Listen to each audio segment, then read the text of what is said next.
പൊതുവെ ആളുകൾക്കിടയിലുള്ള ഒരു വിശ്വാസമാണ് ഡോക്ടർമാർ ഉപയോഗിച്ച കാറ് വളരെ സേഫ് ആയിരിക്കും, നമുക്ക് ഈസി ആയിട്ട് വാങ്ങിക്കാം. ഡോക്ടർ താമസിച്ച ഫ്ലാറ്റ് ആണെങ്കിൽ റെന്റ് ഔട്ട് ചെയ്യാൻ എളുപ്പമാണ്. ഡോക്ടറിന് തന്നെ വിലയില്ല, എന്നിട്ടാണ് ഡോക്ടറിന്റെ ഫ്ലാറ്റോ അല്ലെങ്കിൽ ഡോക്ടറിന്റെ കാർ. എന്തുണ്ടായിരുന്നു ഒരു കാലത്ത് ഡോക്ടേഴ്സിന്റെ ഹാൻഡ് റൈറ്റിംഗ് ആർക്കും വായിക്കാൻ പറ്റാത്ത രീതിയിൽ? അത് ഒരു കാരണം എന്താന്ന് വെച്ചാൽ പണ്ടുള്ള ഡോക്ടേഴ്സ് ഒരു ദിവസം കാണുന്നത് doctors are poor business people. പെട്ടെന്ന് ഞാനിത് സുപ്രഭാതത്തിൽ ആലോചിച്ചു, ഓക്കെ നാളെ സ്കാനിങ് സെന്റർ ഇത് അങ്ങനെ വരുന്നതല്ല, ഇതൊരു പ്രോസസ് ആണല്ലോ. അപ്പൊ ഒരുപാട് ആൾക്കാരെ ഞാൻ കണ്ടിട്ടുണ്ട് ടെസ്റ്റ് ചെയ്യാൻ പോവില്ല. ഒറ്റ കാര്യം, ടെസ്റ്റ് ചെയ്തിട്ട് ഇനി ഇതുവരെ ഇല്ലാത്ത എന്തെങ്കിലും അസുഖം ഉണ്ടെന്ന് അറിഞ്ഞാൽ എല്ലാവരും പേടിയുണ്ട്. അങ്ങനത്തെ എല്ലാ ആൾക്കാർ എൻ്റെ സ്വന്തം വീട്ടിൽ തന്നെ. അപ്പോ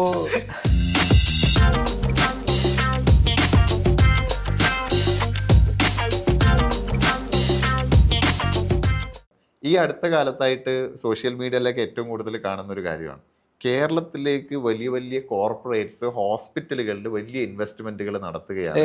ഇനി അങ്ങോട്ട് പിന്നെ ചികിത്സ എന്ന് പറഞ്ഞാൽ നാട്ടുകാർക്ക് അഫോർഡബിൾ ആയിരിക്കില്ല എന്നൊക്കെ പറഞ്ഞിട്ടുള്ള ഒരു സംഭവം. ഇതിനെങ്ങനെയാണ് നോക്കിക്കാണുന്നത്?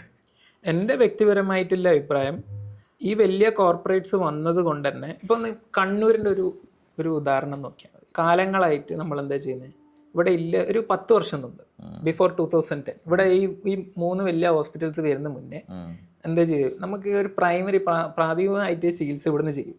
എന്തെങ്കിലും കോംപ്ലിക്കേറ്റഡ് ആണെങ്കിൽ ഒന്നിക്ക് മംഗലാപുരം പോവും അല്ലെങ്കിൽ കോഴിക്കോട് പോവും. പക്ഷെ ഈ 10 വർഷത്തിൽ എന്താ സംഭവിച്ചേ, ഈ ലാസ്റ്റ് 10 ഈ വലിയ ഹോസ്പിറ്റൽ വന്നതിന് ശേഷം നമുക്കിപ്പം കണ്ണൂരിൽ തന്നെ ട്രീറ്റ്മെന്റ് ഉണ്ട്. അതെന്തുകൊണ്ടാ? അതിന്റെ പ്ലസ് എന്തുകൊണ്ടാ? Corporates. So corporates bring in structure, corporates bring in systems at a cost. ന്യായീകരിക്കുന്നല്ല, ബട്ട് ഉപകാരപ്രദമാണ്. അതേപോലെ കോസ്റ്റ് കൂടി. അപ്പൊ അതിനാണ് ഇപ്പൊ ഇൻഷുറൻസ് ആവശ്യം, അത്യാവശ്യം. അതാണ് അടുത്ത് എനിക്ക് ചോദിക്കാനുള്ളത്. കണ്ണൂരിൽ ഇപ്പൊ ആളുകൾക്ക് ഇൻഷുറൻസ് ഇല്ലാതെ ഹോസ്പിറ്റലിൽ പോകാൻ പറ്റുമോ? പ്രയാസമാണ്. വെരി ഫ്രാങ്ക് ആയിട്ട് പറയണമെങ്കിൽ പ്രയാസമാണ്.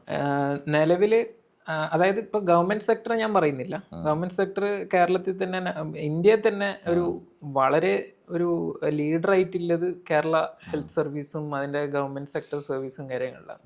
പക്ഷെ പ്രൈവറ്റില് സ്ഥിതി പറയാം, പ്രൈവറ്റില് കോസ്റ്റ്ലി തന്നെയാണ്. പക്ഷേ ഇൻഷുറൻസ് ഉണ്ടെങ്കിൽ പിന്നെയും കാര്യങ്ങൾ എളുപ്പമായി. അപ്പൊ എല്ലാവർക്കും എന്തായാലും മസ്റ്റ് ആയിട്ട് ഒരു ഹെൽത്ത് ഇൻഷുറൻസ് ഒരു ഭാവി നമ്മൾ അങ്ങനെയാണ് കാണുന്നത്. Quality health care comes at a cost എന്നുള്ള രീതിയിലായി. പുറത്തെല്ലാം അങ്ങനെയാണല്ലോ, അപ്പൊ ആ രീതിയിലാവും.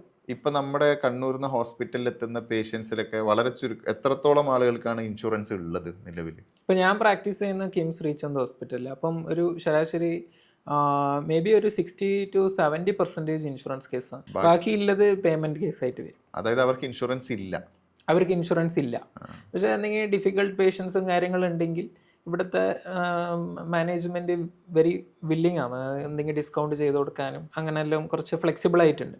ആ രീതിയിൽ ഒരു സ്ട്രക്ചറിൽ ഒരു ഹോസ്പിറ്റൽ ആണെങ്കിൽ പിന്നെയും നാട്ടുകാർക്കും എളുപ്പമാണ്, ഇൻഷുറൻസ് ഇല്ലാത്തവർക്ക് ഒരു പ്ലസ് ആണ്. ഓക്കെ, ഇനി നമ്മൾ അന്നൊരു ടെസ്റ്റിന്റെ കാര്യം പറഞ്ഞതിൽ ഇപ്പൊ ഇനി അങ്ങോട്ട് ആക്ച്വലി നമുക്ക് ആൻജിയോഗ്രാം വേണമെങ്കിൽ ഒഴിവാക്കാം. കണ്ണൂർ ഇല്ലാത്ത ഒരു കാര്യം ചോദിച്ചില്ലേ, 128 സ്ലൈസ് CT സ്കാൻ അത് കണ്ണൂരുണ്ട്, മിംസ് ഹോസ്പിറ്റലിലുണ്ട്. പക്ഷെ അതല്ലാതെ വേറൊരു സെന്ററിലും ഇല്ല.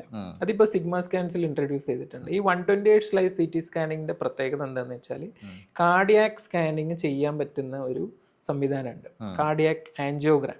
ഇപ്പം സാധാരണഗതിയിൽ നമ്മൾ ഈ കാത്ത് ലാബ് പെട്ടെന്നൊരു ഹാർട്ട് അറ്റാക്കോ അല്ലെങ്കിൽ ഹാർട്ട് അറ്റാക്ക് ഉണ്ടാവാനില്ല സംശയം, ഡോക്ടറിന് അങ്ങനെ ഒരു കാർഡിയോളജിസ്റ്റിന് ഒരു സംശയം തോന്നി, ആൻജിയോ വേണ്ട ജസ്റ്റ് ഒന്ന് സ്കാൻ ചെയ്ത് നോക്കാം എന്നുള്ളൊരു ഫീലിംഗ് വന്നിട്ടുണ്ടെങ്കിൽ അങ്ങനത്തെ സംവിധാനം ഇപ്പം കണ്ണൂരില്ല. നമ്മളെടുത്ത് സിഗ്മയിലാണ് ഇപ്പൊ ഉള്ളത്. അതെ, അപ്പം അല്ലെങ്കിൽ ഈ പറഞ്ഞ പോലെ കോഴിക്കോട് അല്ലെങ്കിൽ മംഗലാപുരം പോകണം ഈ സ്കാൻ ചെയ്യാൻ, ആൻജിയോ ഒഴിവാക്കിയിട്ട്. അപ്പം ഈ പറയുന്ന കാർഡിയാക് CT സ്കാനിങ്ങിൽ ചെറിയൊരു മരുന്നിട്ടിട്ട് ഹാർട്ടിന്റെ ഫംഗ്ഷനും കാര്യങ്ങളൊക്കെ നോക്കും. അതിൽ അറിയും എന്തെങ്കിലും ബ്ലോക്ക് ഉണ്ടോ, എവിടെയെങ്കിലും ബ്ലോക്ക് ഉണ്ടോ ഇല്ലയോ എന്നറിയും. അത് എന്നിട്ട് കാർഡിയോളജിസ്റ്റ് നോക്കും. ഓക്കെ, ഇതിപ്പോ ആൻജിയോഗ്രാം ചെയ്യുന്നതിനേക്കാളും ഈ പറയുന്ന ടെസ്റ്റ് ചെയ്യുന്നതുകൊണ്ട് എന്താ ബെനിഫിറ്റ്? ആൻജിയോഗ്രാം ആണ് ഗോൾഡ് സ്റ്റാൻഡേർഡ്. അത് ഏതൊരു കാർഡിയോളജിസ്റ്റും പറയുന്ന കാര്യമാണ്. ഇറ്റ് ഈസ് ഗോൾഡ് സ്റ്റാൻഡേർഡ്, അതിൽ സംശയമില്ല. ഒരു പക്ഷേ കാർഡിയോളജിസ്റ്റിന് ഒരു ഫീലിംഗ് വരുന്നത് ഇത് ആൻജിയോഗ്രാം ചെയ്യണ്ട, ഒരു മതിൽമേൽ പൂച്ചയില്ല ഒരു കേസാണ്, ഇവർക്ക് ചെയ്യണം വേണ്ട എന്നുള്ള ഒരു ഡൗട്ട് വരുമ്പം അവർ ഓക്കെ ലെസ് ഇൻവേസീവ് ആയിട്ടുള്ള ഒരു പ്രൊസീജിയറാണ് CT സ്കാൻ.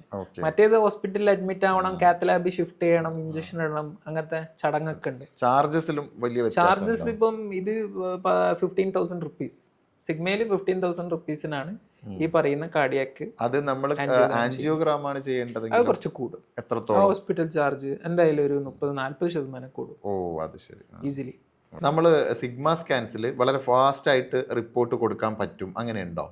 സിഗ്മയിലുണ്ട്. അത് ഞാനൊരു ഇനോഗ്രേഷൻ്റെ അന്ന് നമുക്ക് പ്രത്യേകതര ഒരു ഇനോഗ്രേഷൻ ആയിരുന്നു. ഞാൻ വലിയ സെലിബ്രിറ്റീസോ അല്ലെങ്കിൽ നമ്മൾ ഒരു പൊളിറ്റിക്കൽ ലെവൽ ആരും തന്നെ വിളിച്ചില്ല. അന്ന് ഡോക്ടേഴ്സ് ആയിരുന്നു സെലിബ്രിറ്റീസ്. അറൗണ്ട് 70ഓളം ഡോക്ടേഴ്സ് വന്നിരുന്നു. അപ്പോൾ അവരുടെ അടുത്തെല്ലാം ഞാൻ കൊടുത്ത ഒരു വാക്കാണ് 2 to 3 hours റിപ്പോർട്ട് തരുന്നില്ലത്. ഇപ്പം അത് ഇന്നേ വരെ നമ്മൾ 100 സ്കാൻ 150 സ്കാൻ കവർ ചെയ്തു, ഇന്നേ വരെ അത് മെയിൻറ്റെയിൻ ചെയ്യാൻ പറ്റി. അത് ഏത് ടെസ്റ്റ് ആണെങ്കിലും 2 മണിക്കൂറിൽ കൊടുക്കാം. ഏറ്റവും കൂടുതൽ ഡിലേ ആവുന്നത് MRI CT സ്കാനിങ്ങിനാണ്. അപ്പോൾ ഏറ്റവും മാക്സിമം ഇല്ല ടൈമാണ് ഞാൻ പറഞ്ഞിട്ടില്ല. എക്സ്റേ അൾട്രാസൗണ്ട് ഒക്കെ അപ്പടെ തന്നെ കിട്ടും. ഇതിലിപ്പോ ആളുകളുടെ എണ്ണം കൂടുകയാണെങ്കിൽ നമുക്ക് 2 മണിക്കൂറിൽ കൊടുക്കാൻ പറ്റാതെ വരില്ലേ? ഇല്ല, അതിൻ്റെതായ ഒരു റേഡിയോളജി ടീമുണ്ട്. അപ്പം ഒരു ഡോക്ടർ അല്ല ഇത് റൺ ചെയ്യുന്നത്, 3-4 ഡോക്ടർമാരുണ്ട്. അപ്പം ഇവരൊക്കെ ഈ കേസസ് ഡിസ്ട്രിബ്യൂട്ട് ചെയ്യും. നമ്മൾ 24 hours പ്രവർത്തിക്കും. അല്ല, ഇപ്പം നിലവിൽ 12 മണിക്കൂർ 8 to 8. ഇപ്പൊ ഫാദറിന്റെ ഒരു അനുഭവത്തിൽ നിന്നാണ് ഇങ്ങനെ ഒരു തോട്ടിലേക്ക് വന്നെന്ന് പറഞ്ഞല്ലോ. 3 ദിവസം വെയിറ്റ് ചെയ്തിട്ടാണ് സ്കാനിങ്ങിന് ഒരു അവസരം കിട്ടിയത്. ഇപ്പൊ സിഗ്മ സ്കാൻസിൽ വരുമ്പോ അങ്ങനെ വെയിറ്റ് ചെയ്യാതെ സ്കാൻ ചെയ്യാൻ പറ്റുന്ന അഷ്യൂറൻസ് കൊടുക്കാൻ പറ്റുന്ന രീതിയിൽ എന്താണെന്ന് വെച്ചാൽ ഞാൻ നേരത്തെ പറഞ്ഞ പോലെ ഈ വലിയ കണ്ണൂർ ജില്ലയിൽ ആകെപ്പാട് ഇല്ലത് 6 MRI സ്കാൻ മെഷീനാണ്. ഇത് 7ാമത്തേതാണ്. എന്നാലും ഇത് തികയൂല. നമ്മൾ ആ ഒരു തിരക്ക് കുറച്ച് കുറക്കാൻ പറ്റും കണ്ണൂരിന് ചെയ്യുന്നത്. ഇപ്പം നമ്മൾ അത് മാത്രമല്ല, ഇപ്പം ഞാൻ നേരത്തെ പറഞ്ഞ പോലെ സിഗ്മ തുടങ്ങിയതിന് ശേഷം ഇപ്പൊ 2 MRI മെഷീനും കൂടി വരുന്നുണ്ട്, ന്യൂസ് കിട്ടിയിട്ടുണ്ട്. അപ്പൊ അത്രയും നല്ലതല്ലേ, നാടിനത് അത്രയും നല്ലതായി. ഞാനൊന്ന് ചോദിച്ചോട്ടെ, ഇവിടെ കണ്ണൂരിൽ ഇത്രത്തോളം ഇതിന്റെ ഒരു ആവശ്യം ഉണ്ടായിട്ടും എന്തുകൊണ്ടായിരിക്കും ഓൾറെഡി എക്സിസ്റ്റിംഗ് ആയിട്ടുള്ള സ്കാനിങ് സെന്റേഴ്സ് അത് വിപുലപ്പെടുത്താതിരുന്നിട്ടുണ്ടാവുക? അത് ദാറ്റ്സ് എ ഡിഫിക്കൽട്ട് ക്വസ്റ്റ്യൻ. അത് അവരുടെ അടുത്തായിരിക്കണം ചോദിക്കേണ്ടത്. ഞാൻ എപ്പോഴും നമ്മളിപ്പം ഇതൊരു ഓൺട്രപ്രണർ അല്ലെങ്കിൽ ഒരു സംരംഭം നോക്കുമ്പം അതിനൊരു സോഷ്യൽ റെസ്പോൺസിബിലിറ്റി ഒരു ഫാക്ടർ ഉണ്ട്. നാടിന് എന്ത് നല്ലത് ചെയ്തു എന്നുള്ളൊരു ഫാക്ടർ ഉണ്ട്. ആ ഒരു ക്വസ്റ്റ്യന് നമ്മളെപ്പോഴും ഉത്തരം പറയണം.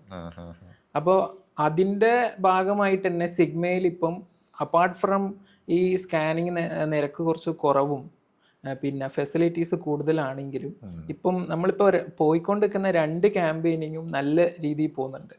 തുടങ്ങിയ ഉടനെ ഫ്രീ സ്കാൻസ് ക്യാമ്പയിനിങ് ഇപ്പോൾ ചെയ്യുന്നത്. അതായത് ദിവസം ഒരു 2 MRI scan free scan 5 PM to 7 PM. അത് അതിൻ്റെതായ ഓൺലൈൻ ബുക്കിംഗ് വഴി അവർ ചെയ്യുന്നു. അത് അർഹതപ്പെട്ടവരെ നോക്കി കൊടുക്കുകയാണോ? അതെ. പിന്നെ ഉള്ളത് ഹെൽത്തി പാരന്റ്സും ഉണ്ട്. അതായത് അച്ഛനമ്മമാർക്കുള്ള ടെസ്റ്റാണ്. അമ്മയെ ടെസ്റ്റ് ചെയ്താൽ അച്ഛന് ഫ്രീ 7,500 റുപ്പീസിന് ബ്ലഡ് ടെസ്റ്റ് സ്കാനിങ്. അപ്പൊ ഇങ്ങനത്തെ നമുക്കൊരു ഉത്തരവാദിത്തം ഉണ്ടല്ലോ. ഇത് വെറും ഒരു കച്ചവടമല്ല, വരൂ സ്കാൻ ചെയ്യൂ പോവൂ അങ്ങനത്തെ രീതിയിലല്ലാതെ നാട്ടുകാർക്ക് എന്ത് കൊടുത്തു എന്നുള്ള ഒരു ബോധവും കൂടിയുമാണ്. അപ്പം ഇനോഗ്രേഷന് അടുപ്പിച്ചിട്ട് തന്നെ ഞാൻ ഇത് 2 ഇറക്കി. അപ്പോൾ ഈ ഒരു മാസത്തിൽ തന്നെ നമ്മളിപ്പോൾ ഫ്രീ സ്കാൻസ് ഏകദേശം 15ഓളം ഫ്രീ സ്കാൻസ് ചെയ്തു. ജനുവരി ഫുൾ ബുക്ക്ഡ് ആണ്. ഇനി ഫെബ്രുവരി മാർച്ചും കൂടി ഉള്ളൂ ഫ്രീ സ്കാൻസ്. ഇപ്പൊ ഒരു സമാധാനം ഉണ്ടല്ലോ, ചെയ്തു എന്നില്ല ഒരു. അതെനിക്ക് ഏറ്റവും കൂടുതൽ എനിക്കൊരു മോട്ടിവേഷൻ. നമ്മൾ ഈ യൂട്യൂബ് സ്ക്രോളിൽ ചെയ്ത് നോക്കുമ്പോൾ എനിക്കൊരു മോട്ടിവേഷൻ ആയിട്ടുള്ളത് ഷെയ്ഖ് സായദ് UAE ഭരണാധികാരി. എന്താന്ന് വെച്ചാല് അവര് നമ്മളെ ഏറ്റവും സമ്പന്നനായ ആൾക്കാർ ലോകത്തിൽ തന്നെ നോക്കുന്നുണ്ടെങ്കിൽ ആരായിരിക്കും? ആ രാജകുടുംബത്തില്ല. അപ്പൊ അവർക്കൊക്കെ സുഖമായിട്ട് വീട്ടിൽ കിടന്നുറങ്ങിയാൽ പോരെ, പണിയൊന്നും എടുക്കേണ്ട ആവശ്യമില്ല. എന്തിനാ പണിയെടുക്കുന്നത്? പക്ഷെ ഇവർ പറഞ്ഞ ഒരു വാക്കുണ്ട്, അത് ഷെയ്ഖ് സായദ് ഇപ്പത്തെ ആളല്ല, UAE നിർമ്മിച്ച UAE ഫൗണ്ടിങ് ഫാദർ. അതില് ആ വീഡിയോ, അത് റെക്കോർഡഡ് വീഡിയോ ആയിരുന്നു. അതിൽ പറഞ്ഞത് നമ്മളൊരു വിശ്വാസികളാണ്, നാളെ ഒരു ചോദ്യം വരും. അപ്പൊ അയാൾ പറഞ്ഞ വേർഡ്സ്, സയ്യദ് ഞാൻ എനിക്ക് പിന്നെ സ്വത്ത് തന്നു, പണം തന്നു, ഭരണം തന്നു, ഒരു നാട് നടത്താനുള്ള അവസരം തന്നു, എന്നിട്ട് നീ എന്ത് ചെയ്തു നാട്ടുകാർക്ക് എന്നുള്ളൊരു ചോദ്യം. അപ്പൊ ആ ചോദ്യത്തിന് ഞാൻ ഉത്തരം മുട്ടിപ്പോവും എന്നുള്ള രീതിയിലായിരുന്നു ഷെയ്ഖ് സായദിന്റെ മറുപടി. അപ്പൊ ആ ഉത്തരമായിരുന്നു ആളിനൊരു ഡ്രൈവിംഗ് ഫോഴ്സ്. നമ്മളിപ്പം വലിയ കണ്ണൂരിലില്ല ഒരു ചെറിയ ഡോക്ടർ, നമ്മളെ കൊണ്ട് എന്താ ചെയ്യാൻ പറ്റുന്നത് ആ രീതിയിലേ ഞാൻ ചിന്തിച്ചിട്ടുള്ളൂ. ഓക്കെ. അപ്പൊ അത് ഒരു വലിയൊരു മോട്ടിവേഷനാണ് ആള് പറയുന്നത്. ബിക്കോസ് അത്രയും വലിയൊരാള് അങ്ങനെ ചിന്തിക്കുവാണെങ്കിൽ നമ്മള് നമ്മുടേതായ ലൈനിൽ ചിന്തിച്ചാൽ പോരെ, പ്രശ്നം സിമ്പിളായി. അടുത്തൊരു കാര്യം, ഫാദറിന് ബിസിനസ് ആയിരുന്നു. അതെ. ഇത് ഡോക്ടറുടെ ആദ്യത്തെ ബിസിനസ് ആണോ? ബിസിനസ്, അതെ, ബിസിനസ് ആയിട്ട് ഞാൻ ഇതിനെ ബിസിനസ് ആയിട്ട് കാണാം. പക്ഷെ ഫാദറിന്റെ ഒപ്പം എന്റെ ഒപ്പം കൂടെ ബ്രദേഴ്സാണ്, നമ്മൾ 6 ആൾക്കാർ. അപ്പം തടിക്കച്ചവടമാണ് ഫാദറിന്. അതെ. മറ്റ് ബ്രദേഴ്സ് ഒക്കെ ബിസിനസ്സിലുണ്ടോ? അവരൊക്കെ ബിസിനസ്, എല്ലാരും, ഓൾമോസ്റ്റ് എല്ലാവരും ബിസിനസ്. ഒരേ ഒരാള് മാത്രമാണ് മെഡിക്കൽ പ്രൊഫഷൻ. എന്റെ മൂത്ത ആള് ഡോക്ടറാണ്, ഹീസ് ഇൻ ഓസ്ട്രേലിയ. അപ്പോൾ ഞാൻ പറയാൻ വരുന്നത്, doctors are poor business people. പെട്ടെന്ന് ഞാനിത് സുപ്രഭാതത്തിൽ ആലോചിച്ചു, ഓക്കെ നാളെ സ്കാനിങ് സെന്റർ, ഇത് അങ്ങനെ വരുന്നതല്ല, ഇതൊരു പ്രോസസ് ആണല്ലോ.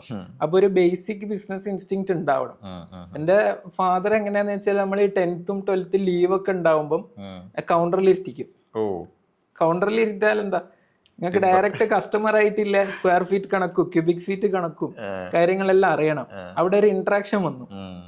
ഇത് ഈ 10th ക്ലാസ് പഠിക്കുന്ന ലീവിന് നമ്മൾ ഇരുത്തും, വെറുതെ വെക്കേഷൻ സമയത്ത് ഇരിക്കും. അത് ഒരുപക്ഷെ അന്നത്തെ ഒരു ബിസിനസ് പാഠങ്ങളായിരുന്നു. നമ്മൾ ആളടുത്ത് എങ്ങനെ സംസാരിക്കണം, എങ്ങനെ റേറ്റ് പിടിക്കണം, എങ്ങനെ മാർജിൻ പഠിക്കണം, അത് മെഡിക്കൽ കോളേജ് പഠിക്കില്ല. അത് ഒരു മെഡിക്കൽ കോളേജിൽ പാഠം പഠിപ്പിച്ചു തരും. അപ്പൊ അങ്ങനത്തെ ഒരു ബ്രിങ്ങിങ് അപ്പ് ആയിരുന്നു. അത് മാത്രല്ല, എൻ്റെ MBBS കഴിഞ്ഞിട്ടും പോസ്റ്റ് ഗ്രാജുവേഷൻ കഴിഞ്ഞിട്ടും പിന്നെ ഫാദറിന് ഇങ്ങനെ ഓർഡർ പിടിക്കണമല്ലോ ചില കമ്പനീസും കാര്യം, അങ്ങനെല്ലാം കയറി ഇറങ്ങിയിട്ടുണ്ട്. നമ്മുടെ രംഗത്തേക്ക് ചുവട് വെക്കുന്നതിന് മുമ്പ് കുറച്ച് ഇതുപോലുള്ള ലെസൺസ് ലൈഫിൽ കിട്ടിയിട്ടുണ്ട്. അടുത്ത വേറെ ജനറൽ ആയിട്ടുള്ള ഒരു കാര്യം, ഡോക്ടർ ഇപ്പൊ പ്രിസ്ക്രിപ്ഷൻ ഒക്കെ ടൈപ്പ് ചെയ്യാണോ അല്ല എഴുതി കൊടുക്കുക തന്നെയാണോ മുമ്പത്തെ പോലെ? ഇപ്പം ഫുൾ ഇലക്ട്രോണിക് ആണ്. അതെ. ഡോക്ടർ എഴുതി കൊടുത്തോണ്ടിരുന്ന കാലത്ത് കൈയക്ഷരം ഫാർമസിസ്റ്റിന് വായിക്കാൻ പറ്റുന്ന രീതിയിൽ തന്നെയായിരുന്നു. ആ കാലമൊക്കെ മാറി. എന്തുണ്ടായിരുന്നു ഒരു കാലത്ത് ഡോക്ടേഴ്സിന്റെ ഹാൻഡ് റൈറ്റിംഗ് ആർക്കും വായിക്കാൻ പറ്റാത്ത രീതിയിൽ? അത് ഒരു കാരണം എന്താന്ന് വെച്ചാൽ, പണ്ടുള്ള ഡോക്ടേഴ്സ് ഒരു ദിവസം കാണുന്നത്, പണ്ടല്ല ഇപ്പോഴും ഗവൺമെന്റ് കോളേജിലൊക്കെ പോയാൽ ഒരു ദിവസം കാണുന്നത് 600 പ്രാക്ടിക്കലി പോസിബിൾ അല്ല. ഒരു ദിവസം 500 പേഷ്യന്റ് ഒന്ന് നിങ്ങൾ ആലോചിച്ച് നോക്കിയേ, എക്സോസ്റ്റഡ് ആവുകയും അല്ലേ? അപ്പൊ ഇത് ഡയഗ്നോസും ചെയ്യണം, പറയുന്നത് കേൾക്കണം, ഓരോരോ പിന്നെ പ്രിസ്ക്രിപ്ഷനിൽ കുറിപ്പടി നമ്മൾ എഴുതും വേണം. സ്വാഭാവികമായിട്ട് ആരുതായാലും മാറൂലേ, ഇറ്റ്സ് വെരി നാച്ചുറൽ. പക്ഷെ ഇപ്പൊ എല്ലാരും ഇപ്പൊ ഇലക്ട്രോണിക് വന്ന സ്ഥിതിക്ക് റെഗുലേഷൻ ബൗണ്ടാണ്. അപ്പം നമ്മളിപ്പോ ജനറിക് നെയിം എഴുതണ്ടുള്ളൂ, കമ്പനി നെയിം എഴുതരുത്. അപ്പൊ ആ കോമ്പണന്റ് എഴുതിയാ മതി, അങ്ങനത്തെ റെഗുലേഷൻ. അല്ല, ഇപ്പൊ അങ്ങനെ ഉണ്ടോ? ഇപ്പൊ മരുന്ന് കമ്പനിയുടെ പേരല്ലേ അപ്പൊ ഇപ്പൊ എഴുതുന്നത്? ഇപ്പൊ കൂടുതൽ കോമ്പൗണ്ടാണ്. അങ്ങനെ എഴുതാൻ പാടില്ല എന്ന റൂൾ ഉണ്ടോ? അങ്ങനെ ഉണ്ട്, അഡ്വൈസറി ഉണ്ട്. അതെ. പക്ഷെ റീസെന്റ് ഞാൻ ഡോക്ടറെ കാണിച്ചപ്പോഴും ഒരു കമ്പനി പേര് തന്നെയാണല്ലോ എനിക്ക് എഴുതി തന്നെ. മാറി വരും, പെട്ടെന്ന് ഒരു സുപ്രഭാതത്തിൽ എല്ലാം മാറൂലല്ലോ, ഇതൊരു സ്വിച്ച് ഇട്ടാ മാറൂല, മാറി വരുന്നുണ്ട് അല്ലേ? എന്തായാലും തീർച്ചയായിട്ടും മാറി വരും. ഇപ്പൊ ഞാൻ ഇരിക്കുന്നത് ഒരു വലിയ ഹോസ്പിറ്റലാ, അവിടെ ഉണ്ടാവും. പക്ഷെ ഞാൻ വൈകിട്ട് ഇരിക്കുന്നത് ഒരു ചെറിയ ക്ലിനിക്കിലാ. അവിടെ ഒരു ബെഞ്ചും ഒരു കസേരയും ഒരു ഫാനും ഉണ്ടാവും. അതില് അഡ്ജസ്റ്റ് ചെയ്യാൻ കഴിയുള്ളൂ. ഇപ്പം പെട്ടെന്നൊരു വിപ്ലവം ആവില്ലല്ലോ ഓവർനൈറ്റ്. അതുപോലെ പൊതുവെ ആളുകൾക്കിടയിലുള്ള ഒരു വിശ്വാസമാണ്, ഡോക്ടർമാർ ഉപയോഗിച്ച കാറ് വളരെ സേഫ് ആയിരിക്കും, നമുക്ക് ഈസി ആയിട്ട് വാങ്ങിക്കാം. ഡോക്ടർ താമസിച്ച ഫ്ലാറ്റ് ആണെങ്കിൽ റെന്റ് ഔട്ട് ചെയ്യാൻ എളുപ്പമാണ്. ഇതിനെങ്ങനെയാണ് ശരിക്കും ഇങ്ങനെ ഉണ്ടോ? What you think? അത് പേഴ്സണൽ ഒപ്പീനിയൻ. പണ്ട് മേ ബി അറിയില്ല, കോൺട്രവേഴ്ഷ്യൽ ആവുമെന്ന് അറിയില്ല. മേ ബി പണ്ടത്തെ ഡോക്ടേഴ്സ് അത്രയും ഡിസിപ്ലിൻ ആയിട്ട് ഉണ്ടായിട്ടുണ്ടാവാം. അതുകൊണ്ട് ആ ഒരു നെയിം അവർക്ക് കിട്ടി, ട്രേഡ് മാർക്ക്. എങ്ങനെയാണ് കാറിനെ മെയിൻറ്റെയിൻ ചെയ്യുന്നത്? ഓക്കെ ആയിട്ടെന്നാ തോന്നുന്നത്. അല്ല, മീൻസ് വളരെ കെയർഫുൾ ആയിട്ടാണ്. ഇപ്പൊ ഡോക്ടറുടെ വാഹനം എളുപ്പത്തിൽ ധൈര്യമായിട്ട്. അതെ, ഞാൻ എന്റെ ആദ്യത്തെ വെഹിക്കിൾ വിറ്റപ്പം, ആ ഡോക്ടർ കൊണ്ട് വെഹിക്കിളാന്ന് പറഞ്ഞപ്പം നമ്മുടെ ഒരു ആപ്പ് ഉണ്ടല്ലോ, ആ ആപ്പിൽ വിറ്റപ്പോ എനിക്ക് തോന്നുന്നു ഒരു 10,000 സംതിങ് എക്സ്ട്രാ മാർക്കറ്റ് വാല്യൂനെ കാട്ടി കിട്ടി. ഡോക്ടർ ലേബൽ ഉള്ളതുകൊണ്ട് ആ ഒരു ചെറിയ പരിഗണന ഉണ്ട് പൊതുവേ. പക്ഷെ മാർക്കറ്റിൽ ഡോക്ടറാണെങ്കിൽ ഇപ്പം പണ്ടത്തെ വില ഇല്ല, ഡോക്ടറിന് തന്നെ വിലയില്ല. എന്നിട്ടാണ് ഡോക്ടറിന്റെ ഫ്ലാറ്റോ അല്ലെങ്കിൽ ഡോക്ടറിന്റെ കാറിന് വില. ഇപ്പോഴും അതുണ്ട്, ഡോക്ടർ ഉപയോഗിച്ച കാറാണെന്ന് വെറുതെ സ്റ്റിക്കർ ഒട്ടിച്ചിട്ട്. അതെ, അതൊരു പാരഡോക്സ് ഉണ്ട്.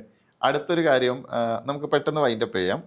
ഇതില് പിന്നെ ഇപ്പോൾ സ്കാനിങ് സെന്റർ ആണല്ലോ മെയിൻലി. ഇപ്പൊ നമുക്ക് എന്തെങ്കിലും ഒരു ഫുൾ ബോഡി ചെക്കപ്പ് ഒക്കെ വേണ്ടി വരുന്ന ആൾക്കാരുണ്ടാവും. പക്ഷെ ഒരുപാട് ആൾക്കാരെ ഞാൻ കണ്ടിട്ടുണ്ട് ടെസ്റ്റ് ചെയ്യാൻ പോവില്ല. ഒറ്റ കാര്യം, ടെസ്റ്റ് ചെയ്തിട്ട് ഇനി ഇതുവരെ ഇല്ലാത്ത എന്തെങ്കിലും അസുഖം ഉണ്ടെന്ന് അറിഞ്ഞാലുള്ള ഒരു പേടിയുണ്ട്, ആ ഒരു ആകാംക്ഷ. അതിന് എന്താണ് ഡോക്ടർക്ക് അങ്ങനെയുള്ള ആൾക്കാരോട് ഒരു മെസ്സേജ് പറയാനുള്ളത്? അങ്ങനത്തെ എല്ലാ ആൾക്കാർ എൻ്റെ സ്വന്തം വീട്ടിൽ തന്നെ. അപ്പോൾ അവരടുത്ത് ഇറ്റ്സ് ലൈക്ക് അതൊരു ഇഗ്നോറൻസ് ആണ്. ആ ഇഗ്നോറൻസിൽ അവർ സേഫാണ്. അവർ ആ സേഫ് സോണിൽ നിന്ന് പുറത്ത് കൊണ്ടുവരാൻ ഭയങ്കര പ്രയാസം. പുറത്ത് വരാൻ കഴിയില്ല. അവർക്കായിട്ട് അത് തോന്നണം. ആ ഒരു ഇൻസൈറ്റ് ഉണ്ടെങ്കിൽ മാത്രമേ പിടിച്ച് വരുത്തിക്കാൻ പറ്റുള്ളൂ. അവർക്ക് എന്തെങ്കിലും സിംറ്റമോ എന്തെങ്കിലും ലക്ഷണം തോന്നിയിട്ടുണ്ടെങ്കിൽ അവർ വരും. അത് അവരായിട്ട് വരണം. നമുക്ക് ഫോഴ്സ് ചെയ്യാൻ കഴിയില്ല. അല്ലെങ്കിൽ കൺമുന്നിലില്ല ഉദാഹരണങ്ങൾ. ഇപ്പൊ സാറിന്റെ അതേ ഏജിലില്ല വേറൊരാൾക്ക് കുഴഞ്ഞു വീണു. അനുഭവങ്ങൾ അങ്ങോട്ട് പറയാം, ഇങ്ങനൊക്കെ സംഭവിച്ചു, ആളിനൊന്നും ചെയ്തിട്ടുണ്ടായിരുന്നില്ല, ബ്ലഡ് ടെസ്റ്റ് ഒന്നും ചെയ്യുന്നില്ല, പെട്ടെന്നില്ല ഒരു തളർച്ചയായിരുന്നു. അപ്പൊ അങ്ങനത്തെ ഒരു ഉദാഹരണങ്ങൾ പറഞ്ഞിട്ട് may be we can canvas. അല്ലെങ്കിൽ അവർ ആ ഒരു ഇഗ്നോറൻസ്, ആ ഒരു അറിയായ്മയിൽ തന്നെ ഇങ്ങനെ ഉണ്ടാവും. ആക്ച്വലി ആ ഇഗ്നോറൻസ് താൽക്കാലികമായിട്ടൊരു കംഫർട്ട് ആണെങ്കിലും ഇറ്റ്സ് ഡേഞ്ചർ അല്ലേ? It's dangerous. അപ്പൊ കണ്ണൂരിൽ ഇപ്പോൾ ഒരുപാട് പുതിയ ഹോസ്പിറ്റലുകൾ വന്നു, സ്കാനിങ് സെന്ററുകൾ വരുന്നു. ഇനിയും മെഡിക്കൽ രംഗത്ത് കണ്ണൂരിൽ എന്തൊക്കെയാണ് കണ്ണൂരിന് ആവശ്യമുള്ളത്? ഇനി എന്താ വരേണ്ടത്? ഇനി ആവശ്യമുള്ള ഒരു ഏരിയ നോക്കുവാണെങ്കിൽ cancer oncology care Kannur at present കുറച്ച് സെന്റേഴ്സേ ഉള്ളൂ. കുറച്ചല്ല വിരലെണ്ണപ്പെടുന്ന ഒരു സെന്ററേ ഉള്ളൂ. അപ്പം അതിൻ്റെ ക്യാൻസർ ആണെങ്കിൽ ഇപ്പം കൂടുതലായിട്ട് വരുന്നില്ല, അതിൻ്റെ ഇൻസിഡൻസ് കൂടുന്നതാണ്. അപ്പം അതിൻ്റെ ഒരു സെന്റർ അത്യാവശ്യമാണ്. അപ്പൊ ആ രീതിയിൽ ആ ക്യാൻസറിന്റെ ഈവൻ സ്കാനിങ് തന്നെ വേറെ തന്നെയാണ്. പെറ്റ് സ്കാൻ അതിനെ പറയാം. സിഗ്മന്റെ ഒരു ലോങ് ടേം പ്ലാനിൽ എന്തായാലും ഒരു പെറ്റ് സ്കാനും കൂടി ഉണ്ട്. അപ്പം ഈ പറയുന്ന ഒരു കംപ്ലീറ്റ് ക്യാൻസർ കെയർ കിട്ടുന്ന ഒരു സെന്റർ പ്രൈവറ്റ് മേഖലയിൽ കണ്ണൂരിപ്പില്ല. ഓക്കെ, അപ്പൊ എന്തായാലും ഒരുപാട് സന്തോഷം ജോയിൻ ചെയ്തതിന്. Thank you. Muzaffar. Thank you.